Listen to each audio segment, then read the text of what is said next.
Ooh. What do you think? All right moves, young one. Just all right. Does a gay little dance that pisses you off. It's beautiful. You know, there should be some games that have some type of status effect that's just pissed off. Oh, yeah. Like Also gay. Yeah, that too.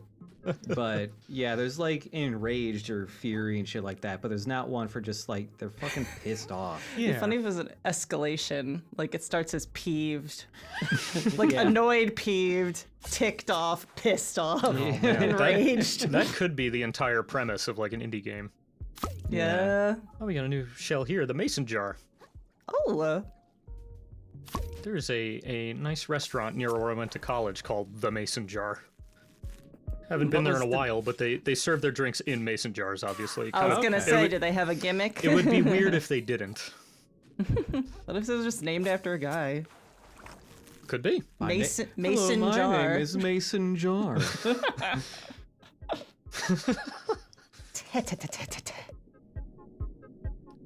Now it's Dark Souls, baby.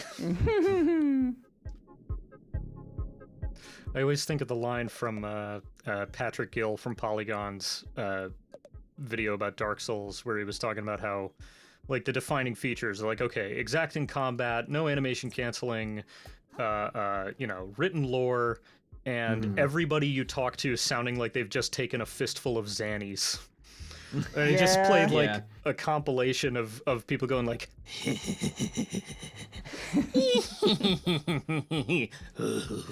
Yeah, I'm trying to think like how many normal people are there in this Souls games? The Turtle Pope is pretty normal. yeah. There's like at least one per, I think. Yeah. The eggshell shell, as you can see, there is some. It's one of these ones that alters your stats, so it's a huge drop in your attack. It's like -7 attack, but you get +10 umami. Mm-hmm. So it's a magic shell. pretty much, and it's a pretty hefty trade-off. But if you're into How's that the kind of actual build, defense? I assume not great, because eggshells are not great. Yeah. But they are nature's shield. yeah, Nature's defense. Oh I no, let's don't- not get into this. yeah, it's not a great shell. Also, R.I.P. this guy. Ah. Oh no.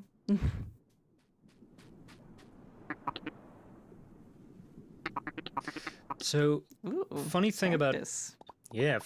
Firth is that throughout the game, his shell will change, but most of them are actual shells that you can buy from Shellfish Desires. This is the exception. You can't find the cactus anywhere in the game. Oh, what the hell? Yeah, I wonder if this was Wow. something they like left on the cutting room floor, like couldn't figure out how to make a skill for it or anything, or I'm not sure. I don't know if they intended to have this be a usable shell or if they were just like, let's have one that's exclusive to this character, you know? It was a custom job by Firth. Yeah. He commissioned this shell from somebody.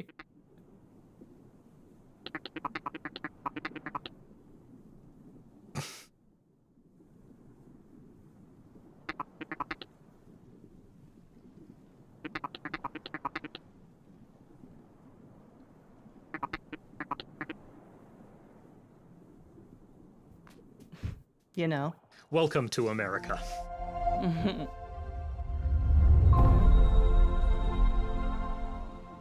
I just realized the like little jingle that plays when you activate these snail shells. It sounds like you are starting an operating system. Yeah. It sounds like it's like some version of Windows 98 that never happened. Oh, Windows man. 99. Someone should mod in the dun dun dun dun dun dun Oh to yeah. replace that. All right, so welcome to the Enchanted Grove. It's a really cool place. A lot of sort of twisting paths. It's a little more feasible to get lost here, but there are some good landmarks to help you along the way, including that shopping cart and that. It's tough to tell, but that's an oil drum there that we just scrolled past. Ooh, is there another little town over there? Yeah, we'll be seeing that. We'll be exploring this place thoroughly in the next several videos. Okay. Lot to see. And I also love the music here. Yeah. Like the look of this place, the music, it has a very distinct vibe, and I like it a lot, especially in comparison to some of the other locations. Feels more like a forest Yeah. because it is one. Yeah. Yeah. Oh my god. Yeah, so Whoa. Holy. this sort of there's regional variants of like the shrub crabs are basically just your typical crabs that we've fought already, but then there's these guys who are archers with rubber bands Oh. and toothpicks. That's so fun. Yeah, so if you don't like getting sniped and having to deal with ranged enemies, you're gonna hate this place. Ooh. I really liked how the bigger guy there, his one claw looked like it was teeth. That's yeah. a real thing crabs have. Yeah, I think some of the ones, including I think one of the ones we faced as a boss so far, were based on fiddler crabs. They usually have like the one big claw in front, and then they have a smaller one that they use for more dexterity. The other one's like a shield. I'm just saying, like, is it a real thing too that their claw is red, but then the inside is white? Oh to yeah, look more I like see that teeth? now. It does look like a mouth. Yeah, I don't know. I didn't know that, if that's true. That might be artistic license. I guess so. It feels more deliberately like they colored it to be Okay. like a mouth with teeth. I'm Yeah, showing spooky. him a Google image of a crab claw. Yeah, yeah. Okay, nice. I gotta bring you to the aquarium. Aw, that sounds fun. Yeah, like, look, this is, you know, Oh, maybe. Yeah, I don't know. with big sexy lips. Yeah, and the size differential between the claws does say fiddler crab to me.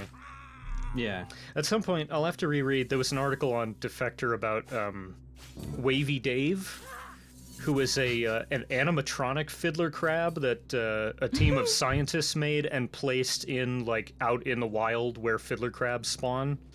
Oh. I think it was like a way to like artificially encourage more like competition for mates, because they would like, you know, essentially like, oh, they see there's one extra crab out here, they're gonna have to try harder, you know. But it was just a little robot, like it stood in place and it had a little motorized claw that just waved back and forth. And I think it worked. I'll have to reread that because it was good reporting, and it was very funny that his name is Wavy Dave. Sounds like a bit of a dud, mating wise, if all he does is wave. Yeah. Not really impressive. Well, Imagine it was, if they screwed up and Wavy Dave was way too hot. He was really popular. Yeah. but he can't. They just fuck. start dying out faster. We've got to make Wavy Dave 2.0 and give him a working penis.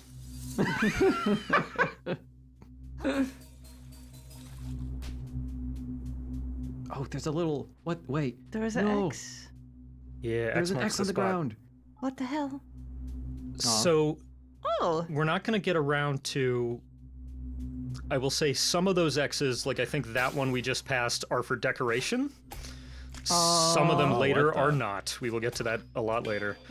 But this shell is cool. This is the ice cream cone. It has the skill freeze, which, as you saw, just Oh. freezes shit. Yeah. Also does a little bit of damage. But yeah, it has a decent range. It's a pretty good skill. Yeah. Oh. X. Another X with bubbles coming up from it. Oh. So the freeze spell, can it freeze multiple guys if they're close enough? Yeah, it's an area of effect thing. Oh, cool. And you always got to check behind the waterfall.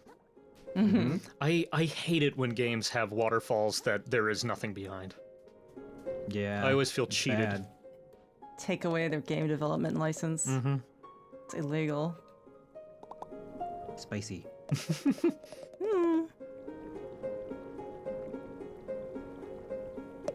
Like, this is just a thing about snails, that they're just sort of biologically racers.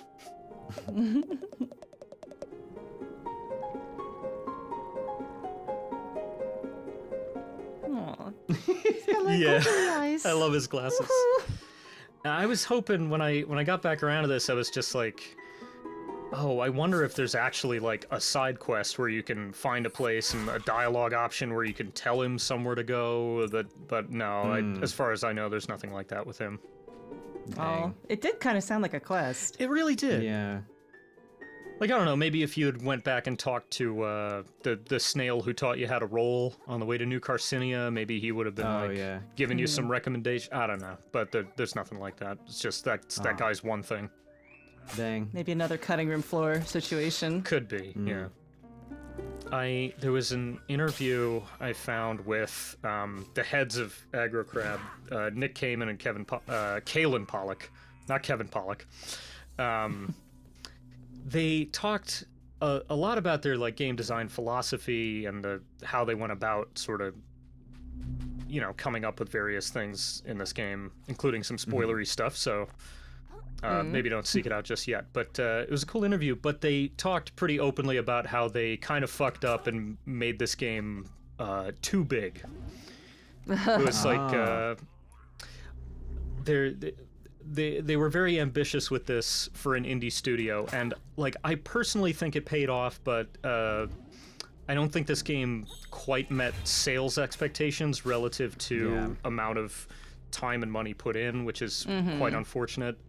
After this, if I remember correctly. Oh, sorry. No, go ahead. Okay. After this, they came out with Peak, the co-op mountain climbing game, which I know a lot of people like. I haven't played it personally, but like that was a smaller sort of project, smaller scope, and I think fit their like abilities better than this. Like it's incredible that they managed to ship this game, but I think it did kind of take a lot out of them. Yeah, because I also remember hearing some about that, specifically because like after the first, I don't know, month or so that Peak had been out, it had sold like triple the amount this game did. Yeah. And it took like 1 year to make as opposed to like 4 or whatever. And it was significantly cheaper. And so they're just like, we're not making games like fucking this anymore. Right, yeah. That's insane. People want friend slop right now. Right, yeah. Again, J.O. motion. But I'm happy for them that they have sort of scaled things back and found a niche where they are able to comfortably make games of the sort that can be a sustainable success. But also, like, I find it kind of tragic because like this game is extremely my shit. Like the whole reason I'm doing this is that I love this game to pieces. So I feel it's sad to me that that this wasn't as big a success as they had hoped. It's clearly like so funny and charming and has so many creative, cute ideas in it. Yeah. And passion, and you hate to see that just kind of float under the radar and stuff. I mean, maybe the success of Peak might get more eyeballs on this since it's the other thing they did. Could but, be. I mean, like, I forget what the actual sales figures for this game was. It wasn't like it didn't sell at all. It didn't flop. No, yeah. Like it sold like for Modestly. an indie game a large amount of quantities. And it reviewed really well too, so that helped. But it's just like, for the amount of time it took versus the amount of money they made off of it, it doesn't make sense to make this type of stuff anymore. Yeah. Sadly, unless you accidentally make a Hollow Knight or something, exactly. Which itself cut a lot of corners. Like I remember seeing this retrospective on Hollow Knight where they pointed out that like there are no slopes in Hollow Knight. Oh yeah, there aren't. The entire ground is a flat, completely flat. If you need to elevate, then you jump upstairs. That's like all it is. Because then they save a ton of budget on like geometry and calculating slope, angle, and all this stuff, and momentum and all that. They just cut that corner. They saved a ton of time, and like good on them Smart. for it. And no one would notice. I'm trying to remember because I still haven't finished it, but I played a good amount of Silk Song. I'm trying to remember if that game had slopes. Yeah, I have no idea. I don't think it did. I haven't even touched that one, but I've seen a lot of videos about it. But I think it is also the same as Hollow Knight in that regard. Probably, Unless that's why it took 7 years, that they were just trying to get the slopes down. They're getting the slopes right. Yeah. Oof. Anyway. But yeah, all that said, and I understand completely, and more power to the folks there. But it's like I am glad that this game exists at all. It's a miracle that, not that I am in the industry, but I know from people who are in there, including you, Chip, that like it is a miracle that any game ever ships. So yeah. And it's like, you were saying that they kind of regretted how large they made this game, and I can understand the drive to want to make your game as big as possible, because when competition is so intense and customers have the attention span of a goldfish, you want to do every single thing you possibly can to make your game look enticing. So if you make it way too big and go, well, it's 3,000 hours now. Yeah, exactly. I was curious if, like, what was this game up against when it came out? There was something else pretty big that came out around this time. I didn't know what. Yeah, this was like April 2024, I think this dropped. Yeah, I'm not sure either. It's cultural memory is shit anymore, and so is my own. I will Google it. Nice. Meanwhile, the sinker I just want to mention is a pretty good stowaway that I tend to use because it increases balance damage to the stagger gauge. Oh, nice. Which is cool.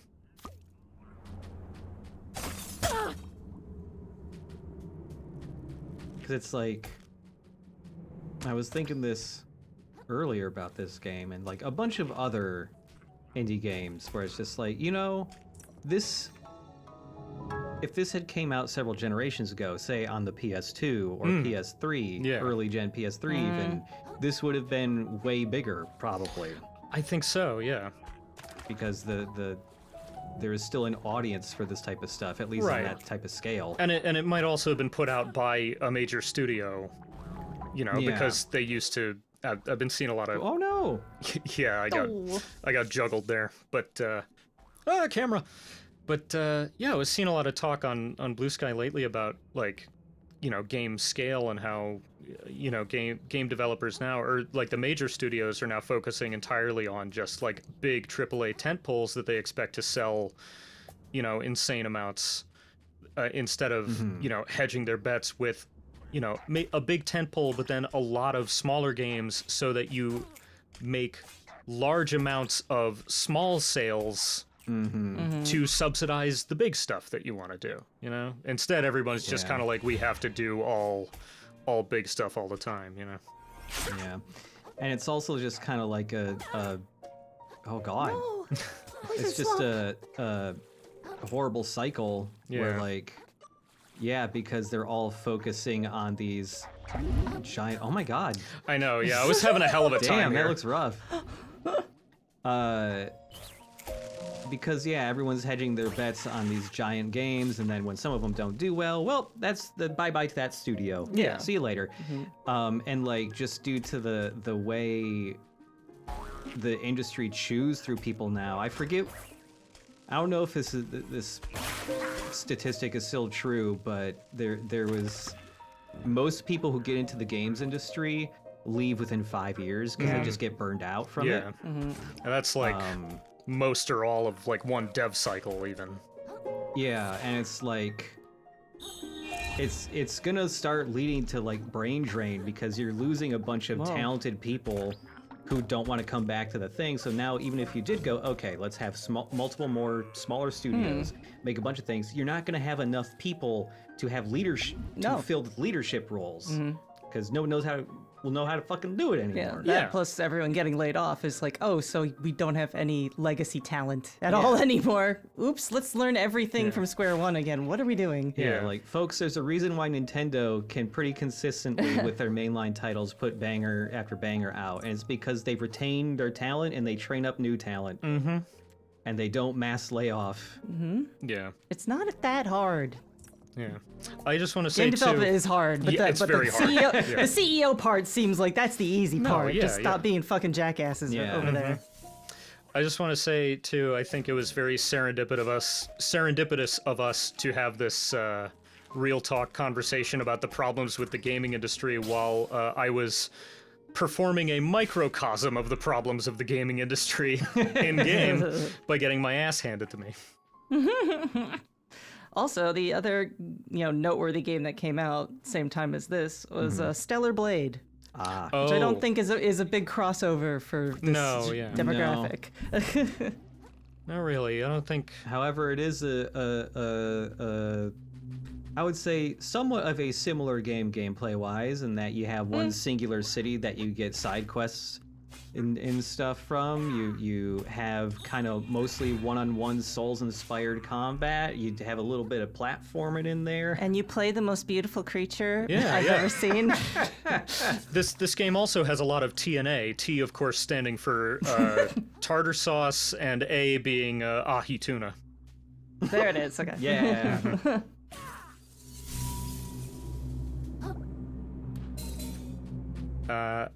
You may have noticed I've kind of been avoiding stepping into this suspiciously arena-shaped platform with the tires at either end. I wonder what that's about. Oh, he went like hee. Yeah. I didn't notice that before. I really love his animation where he's like peering through his like Yeah. it's like a sight Yeah, it's on like a gun or yeah. something. I love his death sound too. Ah! Oh. Boss time. Oh, he's got a little watering can on my his head. gosh. Yeah. And it's tough to tell, but this guy is actually a frogfish. Okay. He's just covered in okay. like mold and lichen, hence lichen, the yeah. pun name. But yeah, this guy's pretty cool. I dig him. The grab attack is that vacuum move where instead of dodging out of the way, it's a better idea to just run straight away from it because the suction is pretty powerful. He also spreads gunk everywhere when he does his slam attack, so you gotta watch out for that. Plus he spawns ads. Ooh. Ugh. Yeah, this fight can get pretty hectic if you're not prepared for it. Can he have multiple like guys out at once if you don't kill the guys fast enough? I think so. There might be a cap on it, Okay. but I forget. I haven't really done much testing with that, you know. Yeah. It's one of my least favorite things a boss can do is spawn little guys. Yeah. Or heal themselves. Or heal right? themselves. Those are my Yeah. top two. Just quit that shit behaviors Yeah, of a boss fight. I think this guy can do that too, because I think if he either eats or slams onto the guys he spawns, I think they heal him. Oh. Oh, gotcha. Oh, we got a new Oh, is shell. that a little coffee creamer? Yeah, it's a coffee pod. And it Oh. also has the morning buzz skill we saw with the teacup that makes your attacks okay. faster. Makes sense. The other thing is, you might have noticed when I hit him with the royal claw that we got from the Duchess, he turned like brighter colors. When you hit guys with the royal claw, it actually lowers their defense for the duration of that color change. Oh. Oh, okay. Nice. Well done. So it's real good. Yeah, that's a fun guy to fight. And speaking of fun guys, this is a cute little dude. I like him. I don't find this particularly useful from a gameplay perspective, but I do love it. Works while naked. Yeah. So this man, Oh. he's You just can pet him. he's out and about. You can pet him. Oh my god. I'm sure this was on Can You Pet the Dog when this came out. Oh, yeah. But Can you pet the dogfish? yeah, so he swims around He's with not you. a dogfish though. No. He swims around with you, and he will bite enemies, doing a tiny bit of chip damage just on his own. Does he make him flinch or anything? I don't think so. I think it's like too Okay. small to do that, but Okay. yeah. Wow, he's cute. Wow. He is very cute. Oh. Oh, fuck. Oh man. That reminds. That just reminds me of some video for like Ghost of Tsushima when that first came out, where some guy ran into a camp and there were 3 different archers sniping him after he jumped in midair, so he was just infinitely juggled by arrows until he died. Oh, that rules.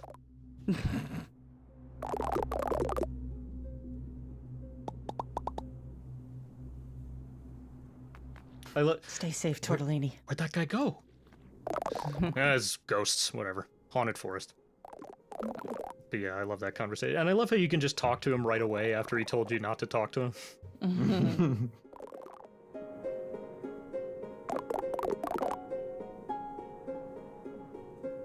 I feel like that's reminiscent of, there was an NPC in Sekiro who was like hiding in a basket in like the haunted ruined village, and he was like, at least in the English dub, he was like, basket, basket, I am a Yes. basket. Yes, I forgot about that guy. Oh, you can even pet him while you're climbing? Yeah. Wow. You really can. You really can have it all in this game. I really like these sort of like transitional passages in the music. Like this is different from the regular level music. Yeah. This place gives me big, like, at least musically, like Breath of the Wild. I was Tears of the gonna Kingdom say sort I'm of thing. getting like Yeah. Kokiri foresty vibes. Yeah. It's Lost Woods a little, maybe. Yeah, Lost Woods. Yeah. You better level up your strength so you can wield those scissors.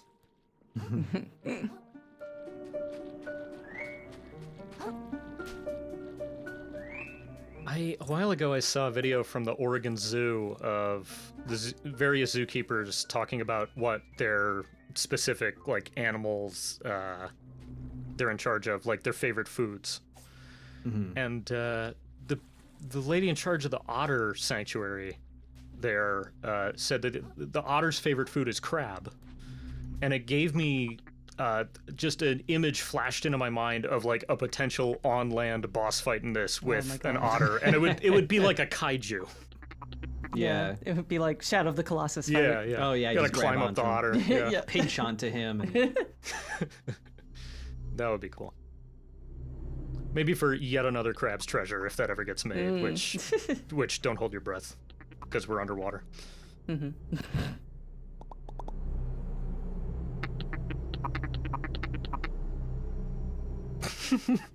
Oh, you know, that thing that happened. A little slow, aren't you, kid? Been a couple hours of noticing these guys.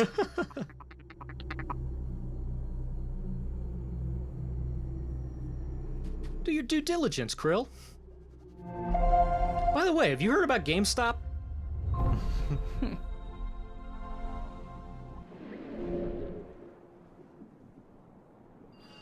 I wish you could see him sleeping inside the little shell or something. Oh, that would be Like precious. Kirby's house. Yeah. Kirby's house. Oh, man.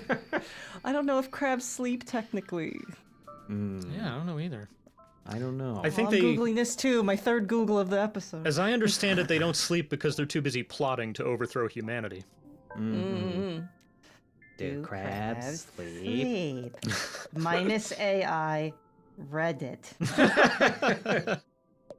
Does crabs sleep? Does crabs sleep? If yes, how much? And do they sleep on land or in the water?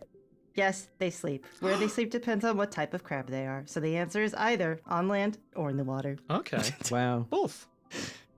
Crabs does sleep. Crabs everyone. do sleep, but is it cute?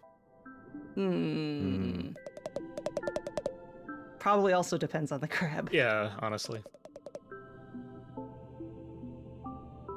Anyway, we got some cool skills this time around, including this one. I bet you've been wondering what we've been collecting all these barbed hooks for. It's for this. Look at that. Nice. Now you can use the grappling hook on regular enemies, but you only start out with 2. So you kind of got to ration them. So are they things that like refresh when you go back to a shell? They do refresh, but like you have a limited supply of them. So you can buy, you know, ammunition for your spearfishing hook, like extra barbed hooks from Pronathan here. Either singular or a pack of 3, I think. Or, no, a pack of 10. Okay. And the tackle pouch lets you carry 1 more, so there's that. Eventually we'll get up to having like 6 at a time. So they do refresh when you're when you rest, but only if you have a surplus already. Kind of like the blood vials and bullets in Bloodborne. Okay. Yeah.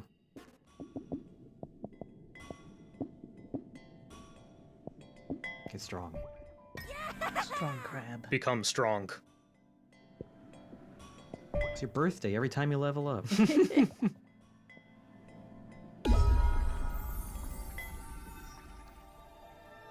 You ever see a video of a hummingbird sleeping?